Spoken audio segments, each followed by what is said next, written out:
Compañeros, compañeras, bienvenidos a la Escuela Lenin. Hoy día vamos a conversar con el compañero Jaime Insunza sobre impuestos en especie y la libertad de comercio y las concesiones. Este es un texto de los textos de Lenin y que vamos a revisar porque es importante conocer lo que es el impuesto en especie, lo que logró el impuesto en especie en ese tiempo y las concesiones. Primero que nada, decir que el texto plantea la prioridad de los campesinos, de mejorar la situación de los campesinos, elevando su fuerza productiva. Hace parte con ese ejemplo para dar cuenta de que el análisis que tiene que hacer la dictadura del proletariado no tiene que ser un análisis que esté sensibilizado por una lucha corporativa, digamos, una lucha como gremial o por sindical, sino que tiene que ser una lucha que se dé por una decisión política después de un análisis acabado y científico de una realidad. Y en este caso, en ese tiempo, habiendo guerra, habiendo pobreza, en un periodo de revolución, donde había incomunicación también, con un territorio tan grande como era la Unión Soviética, era muy difícil el poder tomar decisiones que pudiesen allanar el camino hacia el socialismo.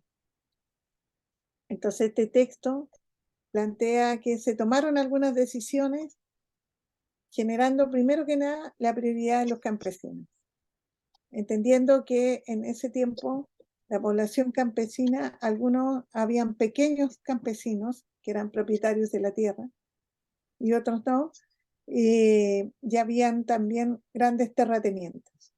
Entonces, si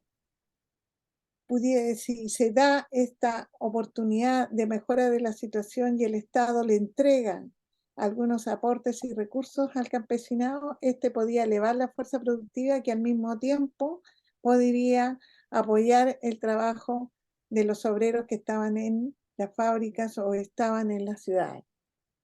Bueno, las razones expuestas son varias y lógicas. Lo importante de las medidas para elevar las fuerzas productivas, con ello se consolida la alianza entre campesinos y obreros. Eso plantea Lenin y eso es muy cierto porque cuando se toma esta medida de dar prioridad al campesinado, el campesinado se forma parte también de la revolución y se une a los obreros en esta lucha y en este camino, en esta lucha revolucionaria en la Unión Soviética. ¿Cuáles fueron las medidas para elevar la fuerza productiva de los campesinos? Primero, los cambios en la política de abastecimiento. Sustituir el sistema de contingentación, o sea, de fijar un cupo especialmente en la distribución de mercancías y servicios, por el impuesto en especie. El impuesto en especie está relacionado con la libertad de comercio, es cierto, pero les iba a permitir, dice Lenin, poder generar recursos que eran necesarios para poder mantener el país. El impuesto en especie es una forma de transición. A esto lo llaman el comunismo de guerra, porque precisamente estaban en guerra y al mismo tiempo estaban empobrecidos. Había extrema miseria, ruina y guerra. Pero no es solo eso, también es una medida provisional, una política acertada que da el gobierno del proletariado.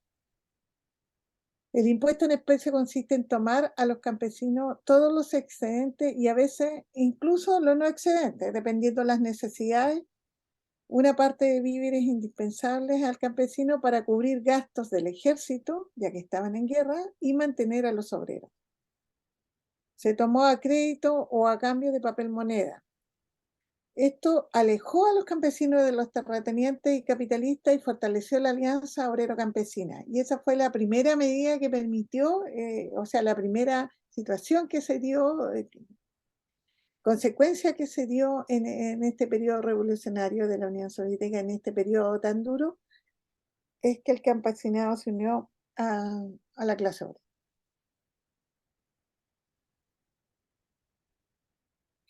Lenin también plantea que este impuesto en especie permitió la consolidación del socialismo, porque a pesar, eh, el socialismo no se puede establecer rápidamente, no puede establecer rápidamente una gran producción fabril, estatal y socialista, ya que esto demora años, y de hecho en un territorio tan grande, que era tan terrateniente, que era tan patriarcal, iba a ser mucho más lento este proceso.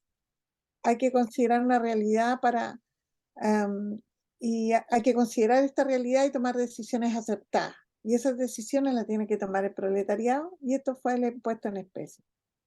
Y eso permitía ayudar también a la pequeña industria, porque con los recursos que se reunían con el impuesto en especie se permitía ayudar a la pequeña industria. Y eso era un poco más inmediato.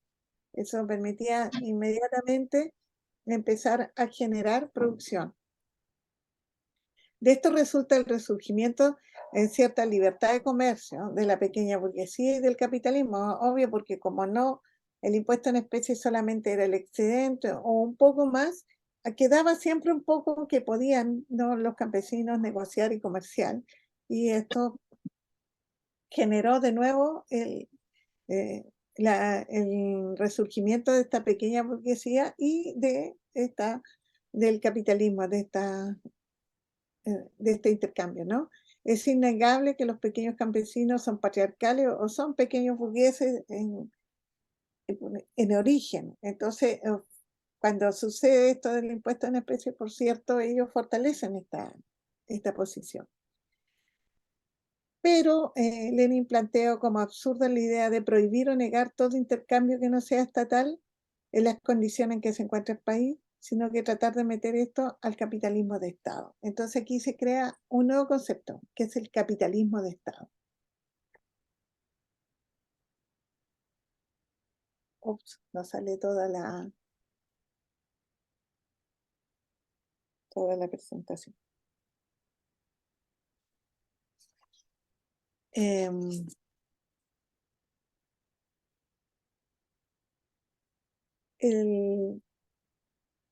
Lenin plantea que no podemos mirar al capitalismo de Estado como oposición al socialismo, sino más bien como una etapa, un paso, un camino hacia el socialismo, en primera instancia. Sobre todo porque hay que considerar la realidad, y vuelvo a repetir, aunque resulte igual como eh, cansador, había que considerar la realidad que se vivía en ese entonces. Entonces, con una sociedad que venía de un sistema monárquico, de un sistema de terratenientes, casi feudal, de extrema miseria, ¿no?, de esclavitud, el que se haya generado una revolución, y no necesariamente el que haya cambiado el poder al poder del proletariado no necesariamente afianzaba esta construcción del socialismo. Esto no es espontáneo, plantea Lenin.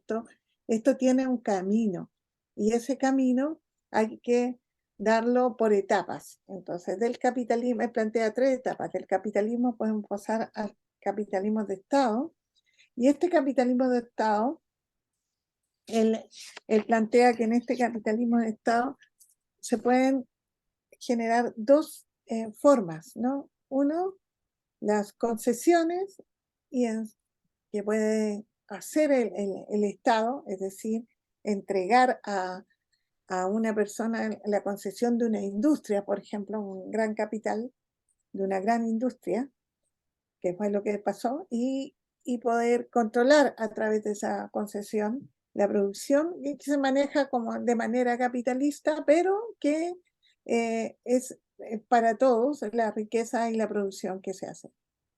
Y la otra son las cooperativas, que fue lo que sucedió con el campesinado, sobre todo después de este impuesto y después en este proceso.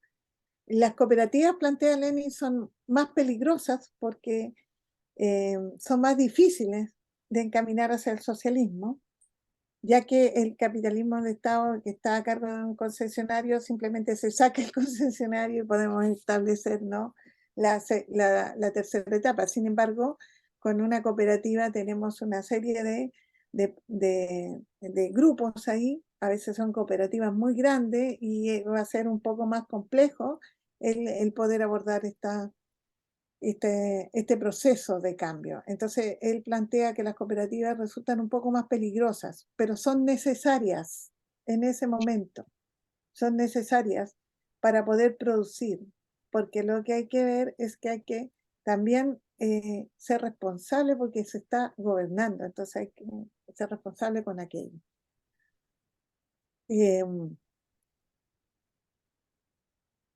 Eso más bien es lo que, o sea, que se me va el tiempo, se me acabó el tiempo.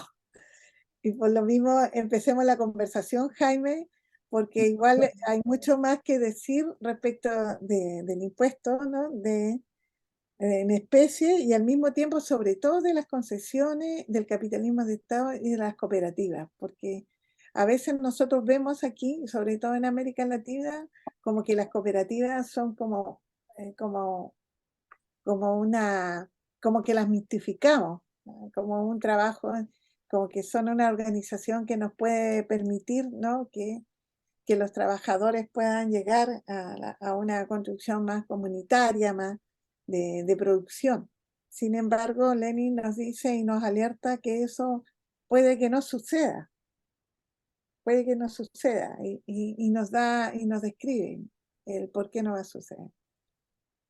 Le doy la palabra al compañero Jaime para que nos haga los comentarios.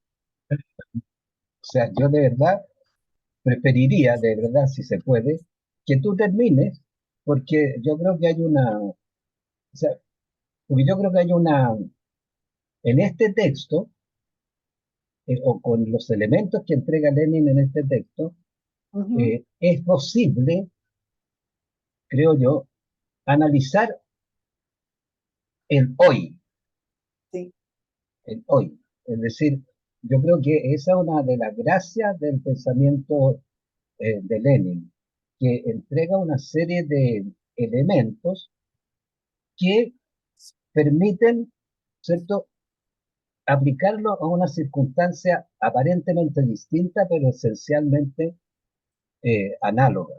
Es decir, porque tú decías, digamos, ¿cierto?, aquí hay un tema central, ¿ya?, que es cómo consolidar la alianza.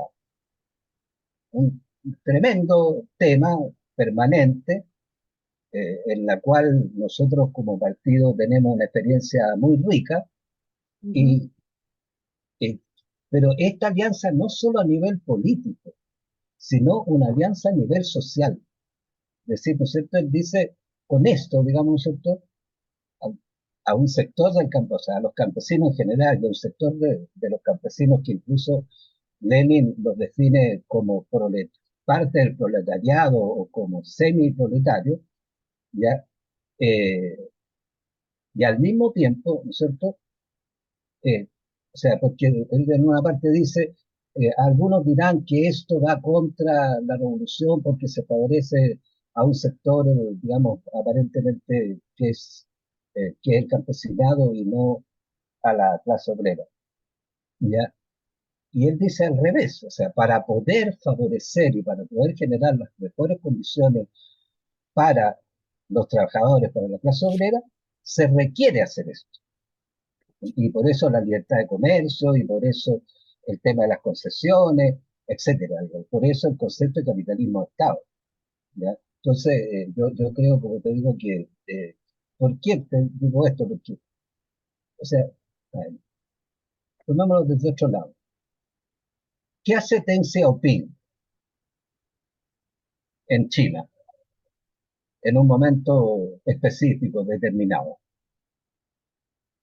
Dice, miren, ¿saben que si queremos llegar al socialismo, tenemos que desarrollar el capitalismo? Y implanta un capitalismo de Estado, ¿ya? Cuando hoy día a Jinping alguien le pregunta cuándo hay socialismo en China, él dice tal vez cuando la revolución cumpla 100 años, o sea, el año 2049. Porque efectivamente tenemos que tener las bases materiales que permita el socialismo, es decir, de cada uno, ¿no es cierto?, según su capacidad, a cada uno según su trabajo, su producción, etcétera.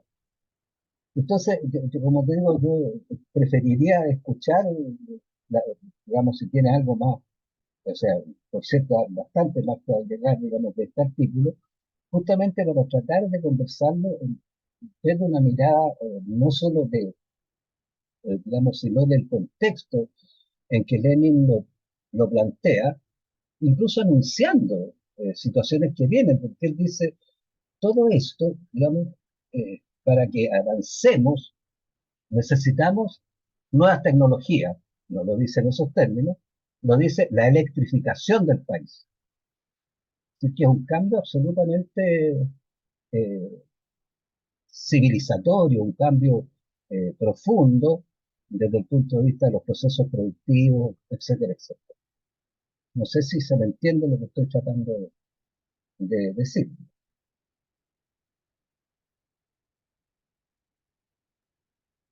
Ahí sí, ahí. Ahora sí, sí. ¿Se escuchó o no se escuchó? Te escuchó perfectamente, compañero Jaime. Lo escuché Ya. perfectamente, no se preocupe. Sí, bueno, yo creo que lo importante de esta conversación y de este capítulo es poder, más allá de conocer lo que Lenin plantea, destacar la vigencia que tienen este planteamiento para el análisis de la actualidad, como decía usted, para el análisis de hoy mismo, incluso de este país. Ujú. Entonces, en ese sentido, em, Lenin destaca, por ejemplo, yo decía respecto de las concesiones, porque para él era más viable el tema de las concesiones, a pesar de que esto permitía libertad y todo, que es muy propio del capitalismo en términos de transacciones comerciales, pero él lo prefería porque estaban bajo un contrato preciso y de plazo fijo. Ujú. Y eso iba a permitir que el Estado pudiese controlar de alguna manera, eh, si es que esto no servía realmente o si servía a la administración del concesionario que estaba a cargo de esa labor productiva, fuera una industria, fuera productora de energía, fuera, no sé, naviera o lo que fuera que cualquier otra actividad económica. En cambio, él hablaba de la política cooperativista, decía que podría proporcionar el crecimiento de la pequeña economía y facilitaría su paso en un plazo indeterminado a la gran producción, basada en asociación voluntaria. Y esa era como una de las ventajas. Pero cuando eso sucedía, como era una cooperativa, esto generaba también como la apropiación de aquello, de esa línea de producción, sobre todo cuando crecía, ¿no? Cuando aumentaba sus ganancias y su productividad. Entonces, en ese sentido, él la encontraba como un poco más peligrosa, porque se afianzaba más las prácticas capitalistas, como era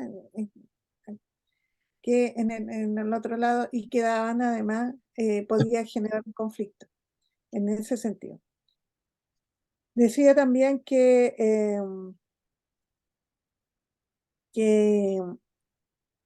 el capitalismo de Estado como, como práctica de gobernabilidad, ¿no? Como práctica, era una etapa necesaria para llegar al socialismo, pero es una etapa que a pesar de que tiene visos capitalistas, es una etapa que cumple con precisamente lo que necesita un pueblo, que es el poder tener sus necesidades básicas cubiertas, ¿no? Eh, una sociedad en la cual pueda desarrollarse, donde tenga un trabajo digno, donde pueda cumplir todas su vida de manera decente y apropiada, que no es lo mismo que pasa en los países capitalistas donde el capitalismo salvaje en realidad no hay humanización, se pierde la humanidad, existen seres humanos de primera, segunda y tercera categoría. En el caso del capitalismo de Estado, como es el Estado y el Estado es que protege al pueblo, en este caso es el Estado el que tiene que llevar el control de este funcionamiento de la economía. Entonces, él insistía en lo necesario y pertinente que era para la Rusia de ese entonces. Hoy día en Chile nosotros estamos en una situación económica que es compleja en América Latina y en el mundo entero, después de la pandemia y con estas situaciones de guerra permanente que hay en otras latitudes, también nos encontramos en esa situación. Y cuando llegamos al gobierno tenemos que pensar que no es de verdad esto de construir políticas económicas que permitan vivir mejor, aunque tengan prácticas de las cuales nosotros no estamos, no son parte de nuestro principio, pues nuestro camino y nuestro norte va hacia allá. Pero son movimientos tácticos que nos permiten avanzar hacia el socialismo. Y yo creo que en ese sentido, el tema de el modelo de las concesiones, por ejemplo, en términos de la inversión extranjera, lo podríamos ver acá. Para las empresas productivas que hay en Chile, digamos, y las cooperativas que fueran reguladas en ese sentido, podríamos nosotros tener una propuesta económica que fuese vigente tomando estos modelos que vivieron, que existieron y se propusieron y se hicieron realidad en ese tiempo y que fueron exitosos porque hicieron de la Unión Soviética una potencia económica mundial, tecnológica, de progreso, que en ese momento era impensable que resurgiera tan rápidamente. Pero son estas medidas precisamente las que lograron transformar. Entonces no hay que temer, y lo dice Lenin, que no hay que temer a los caminos que nos llevan hacia una sociedad socialista. Hay que ser lo bastante inteligente, no perder el norte y ocupar lo que existe. En América Latina, yo soy una mujer aymara, y cuando llegaron, de lo que sé de mi pueblo, de la lucha contra el invasor español, es que ellos, para poder mantener sus prácticas culturales, tuvieron que asumir la religión española, pero lo pusieron como si fueran en las fechas en las cuales ellos tenían sus propias prácticas culturales. Y así nace el sincretismo religioso, que hoy día, hasta el día de hoy, se mantiene. Pero en el fondo fue una forma de sobrevivir como cultura, de sobrevivir como pueblo. Entonces, y yo creo que tenemos, tal vez no tiene que ver con lo económico, pero sí tenemos que pensar como partido en que tenemos que buscar, al igual que Lenin lo plantea, prácticas, formas importantes, acertadas para poder avanzar en lo económico en este país. Y esa es la enseñanza, yo creo, que nos deja, y no tener estos prejuicios, digamos, que podríamos tener ante la palabra capitalismo, porque es de Estado. El Estado es de todos. Entonces, esa es la diferencia que tenemos que hacer siempre. Eso, Sí, compañero. bueno, yo agregaría, yo comparto absolutamente lo que acabas de plantear. Y justamente por eso decía que tal vez lo fundamental de la lectura de este texto es cómo eso se expresa, cómo esas ideas fundamentales que Lenin plantea en este texto se expresan en el hoy, ¿ya? en el desafío que tenemos, digamos. Porque él, ¿no es cierto?, como digo, plantea primero que está produciéndose un cambio en la estructura social del país, ¿ya? Que el tema de fortalecer y digamos, de fortalecer con las concesiones, y, digamos, el, el- al mundo agrario, eh, es para favorecer a la clase proletaria, y por otro lado, ¿no es cierto?, es para garantizar justamente que se exista la acumulación necesaria para, eh, digamos, ir entregando cada vez mejores condiciones de vida y de derecho. Entonces, si uno mira, digamos, si uno mira este análisis que el propio Lenin reconoce en varias partes del texto, digamos, esto que él entiende que pueden haber diferencias frente a lo que él plantea, y él refuerza la idea, digamos, de que a veces nos quedamos en el esquema o nos quedamos eh, en, en cuestiones formales y no vamos, digamos, ¿cierto?, a la esencia de los problemas. Porque si nosotros miramos la situación de lo que estamos viviendo hoy día, por ejemplo, eh, ¿cómo aplicamos esto?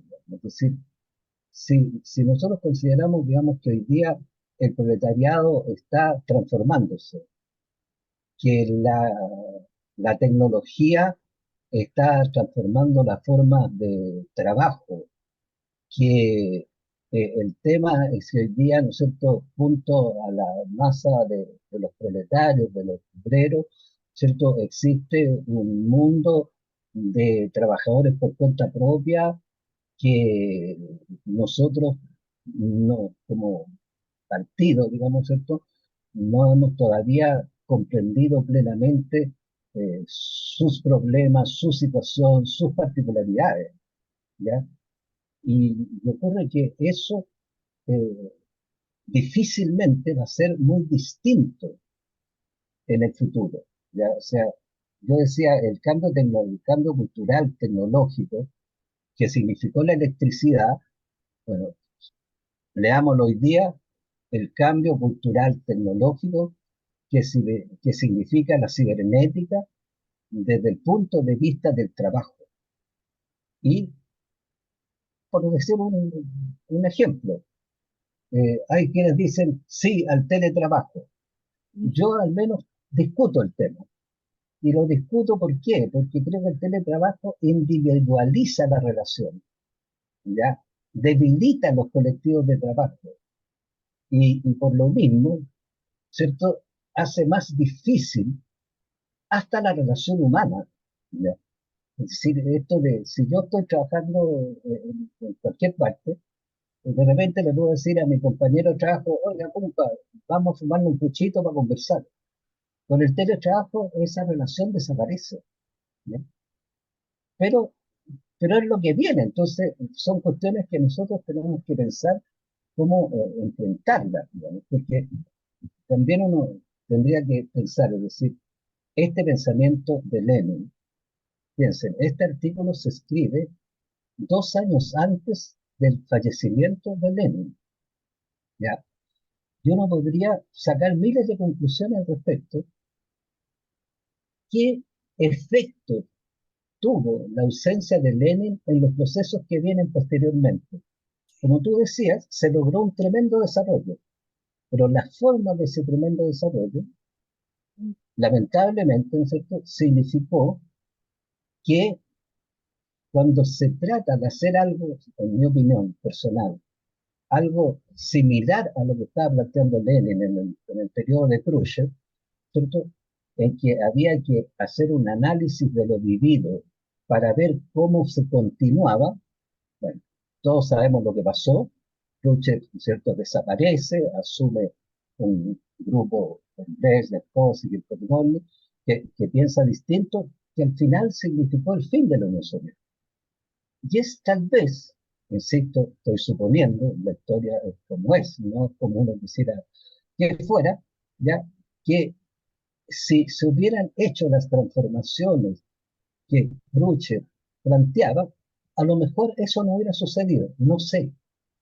Pero si yo tomo el ejemplo que usaba recién, digamos, de Deng Xiaoping, en el caso de China, bueno, podría, entre comillas, confirmar aquello. ¿No? Porque efectivamente, ¿no es cierto? Lo que hace Deng Xiaoping, insisto, es decir, señores, aquí hay que usar formas capitalistas para construir las bases materiales que hagan posible el socialismo.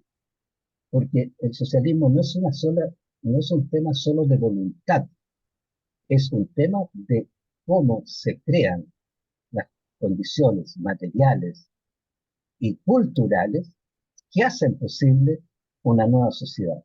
Yo creo que Lenin de alguna manera lo insinúa cuando dice esto serán muchos años, ¿ya?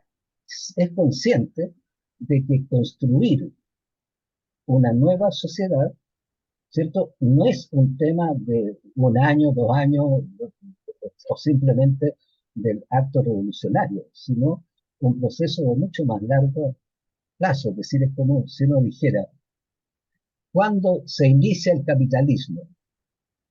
En 1400. ¿Cuándo se consolida el capitalismo? En 1700, 1800. O sea, 300 años después de las primeras expresiones de capitalismo en el mundo. ¿No? Porque los procesos de esta magnitud, de este carácter, son, son de esa temporalidad, aunque cada vez esas temporalidades son menores, justamente por el nivel del desarrollo cultural, tecnológico, científico, etcétera, de la humanidad. Entonces, yo como digo, creo que el tema ya eh, es, ¿cómo se llama? Es, es- es justamente, insisto, leer a Lenin pensando cómo sus ideas matrices, ¿cierto?, se expresan hoy para poder efectivamente sacar de la experiencia vivida todas las lecciones que nos permitan avanzar, no cometer los errores, ser abiertos a la opinión, discutir, digamos, con respeto, ¿ya? Con el fin justamente eh, de poder avanzar hacia el objetivo que nos proponemos. Yo creo que es muy interesante, por eso yo destaco, aparte de los contenidos que tú has planteado, este, estos elementos que Lenin instala, es decir, hay compañeros que podrán decir eso no debe ser así, etcétera. Pero, pero al mismo tiempo que lo plantea, los respeta, y al mismo tiempo que los respeta, reafirma su idea, entregando elementos que permitan llevar adelante su propuesta, su eh, proyección. ¿Qué hubiera pasado si Lenin no hubiera fallecido el 24? No sabemos, porque no pasó y por tanto es imposible sacar conclusiones al respecto. Gracias, Jaime. Sí, la verdad que ahora No sé, hay que sumar a todos esos cambios la inteligencia artificial que viene a reemplazar mucha fuerza laboral, ¿no? De la que cierto. conocemos, la que culturalmente estamos acostumbrados. Y en ese sentido hay que hacer ese análisis. Yo pienso que los textos de Lenin están más vigentes que nunca hoy, como para poder entregarnos elementos que nos permitan a nosotros analizar nuestra realidad, el cambio que estamos viviendo, porque es un cambio mayor. La humanidad completa se está transformando Es y cierto. necesitamos hacer ese análisis. Tenemos los métodos para hacerlo. Este es uno de ellos, ¿no? Aquí tenemos herramientas como para hacer este análisis, no, para poder contribuir realmente a construir una sociedad mejor.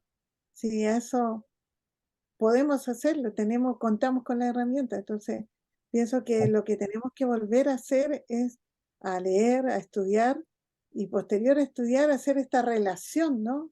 Con la actualidad, hacer esta relación que has hecho tú con respecto de cómo lo hace China, por ejemplo, que a mí me parece muy bien. El capitalismo de Estado ahí funciona y funciona y se nota que tiene éxito. Y nosotros tendríamos que ver que como partido tenemos, yo creo, la tarea y el deber de poder tomar estas herramientas y empezar a hacer la discusión, la conversación, no quedarnos solamente en este video, sino que hacerlo también de manera orgánica en todas nuestras estructuras, porque es necesario que empecemos a conversar y a actualizarlo y a confrontarlo con nuestra realidad. Es algo que nos hace falta, más allá de vivir solamente frente a la reacción de la contingencia, que no convertirnos en algo tan reactivo, sino más bien empezar a proyectar. Siempre como partido hemos durado más de 100 años precisamente por aquello. Y creo que no, ahora tendremos que reforzar aquello, sobre todo reforzarlo más por este momento histórico en el que estamos viviendo como humanidad, como especie. No, incluso porque tú decías en parte de tu intervención, tú decías, digamos, la situación, por ejemplo, de los pueblos originarios. Entonces hoy día hacemos todo un escándalo porque los mapuches quieren recuperar sus derechos y el territorio del cual fueron expulsados por una guerra en que se violó un tratado firmado por los libertadores con el pueblo mapuche. Sí. Es decir, no es que, digamos, los libertadores reconocieron al pueblo mapuche, le reconocieron su territorio. Entonces, las guerras posteriores, ¿cierto? O la ocupación posterior de fines del siglo XIX, desconocieron aquellos acuerdos. Entonces, yo creo que es muy importante algo que Lenin reitera varias veces, digamos, es decir, en este artículo, y es, ¿no es cierto?, esto de, o sea, no confundir que nosotros somos quienes dirigimos. Él dice varias Sí, veces, ¿no? Es decir, varias veces. el tema es que esa dirección, ¿cierto?, tiene que tener en cuenta cuál es la mejor forma de llegar al objetivo. Y es en ese marco que él plantea el tema de las concesiones, que él plantea el tema del capitalismo de Estado, etcétera, para justamente en el mismo sentido que lo decía Penseo, para generar las bases fundamentales.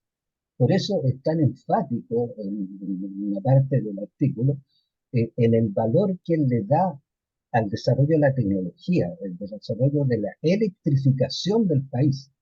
Pero también dice, esto no va a pasar en un año, no va a pasar en un periodo breve, va a ser un periodo prolongado hasta que tengamos las condiciones, podrán pasar 10, 20 años, hasta que tengamos toda la tecnología necesaria, ¿cierto?, y en ese marco, dice, el tema de las concesiones, etcétera, etcétera, y vuelve a reiterar, ¿cierto?, la importancia que tiene, digamos, el papel que un desarrollo, digamos, del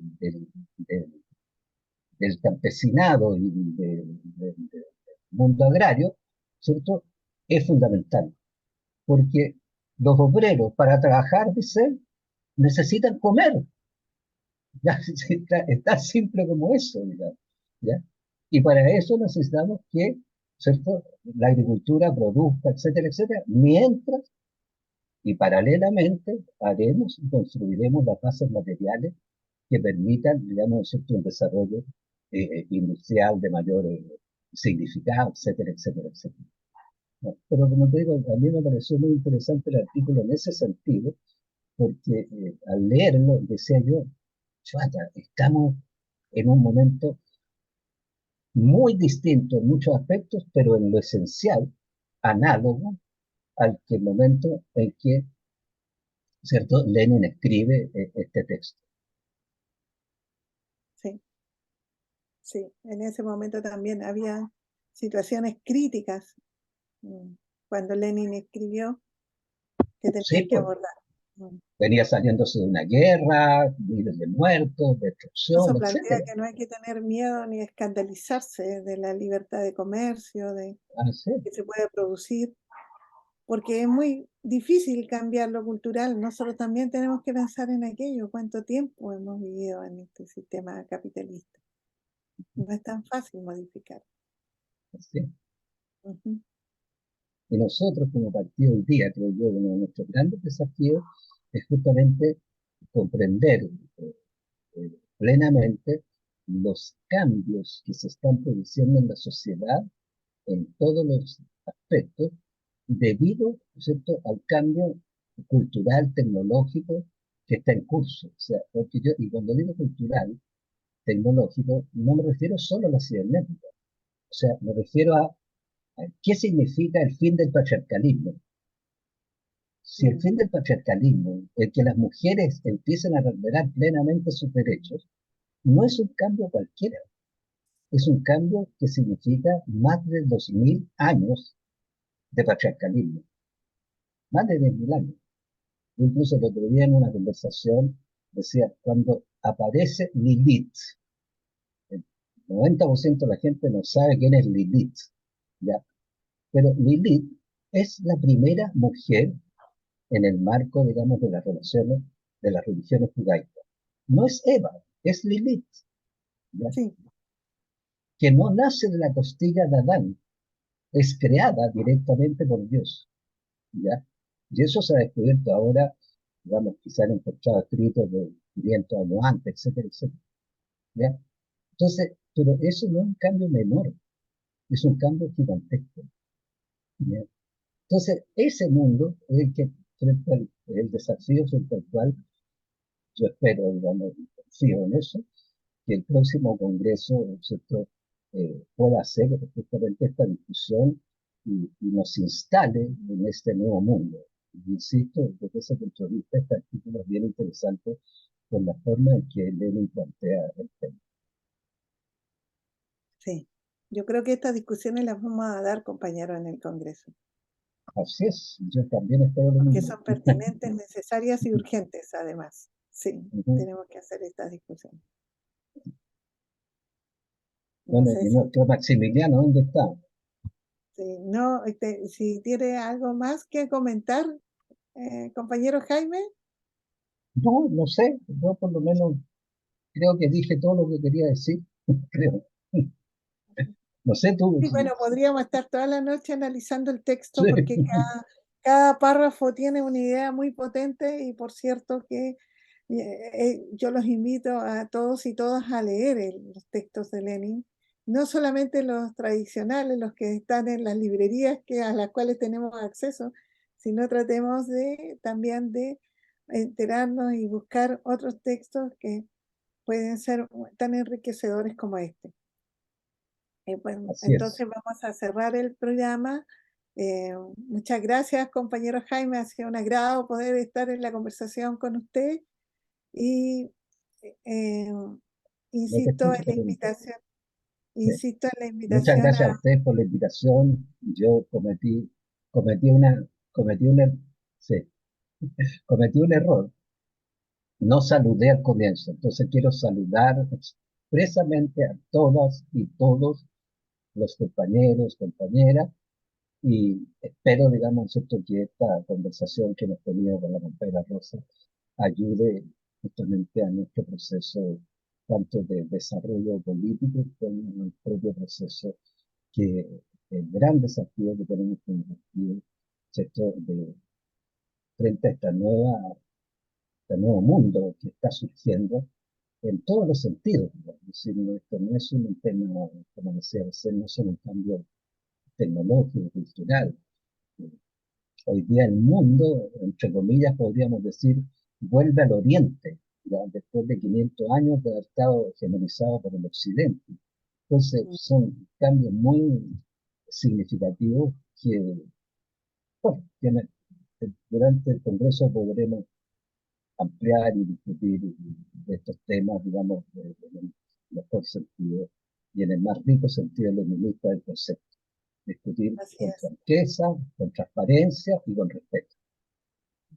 Muchas así es. gracias, compañeros, por la invitación. Fraternalmente vamos Ujú. a discutir. Bien. Muchas Ya, gracias a todos y todas por conectarse y por escuchar este programa. Y nos estamos viendo, ¿no? Un abrazo fraterno para todos y todas. un gran abrazo.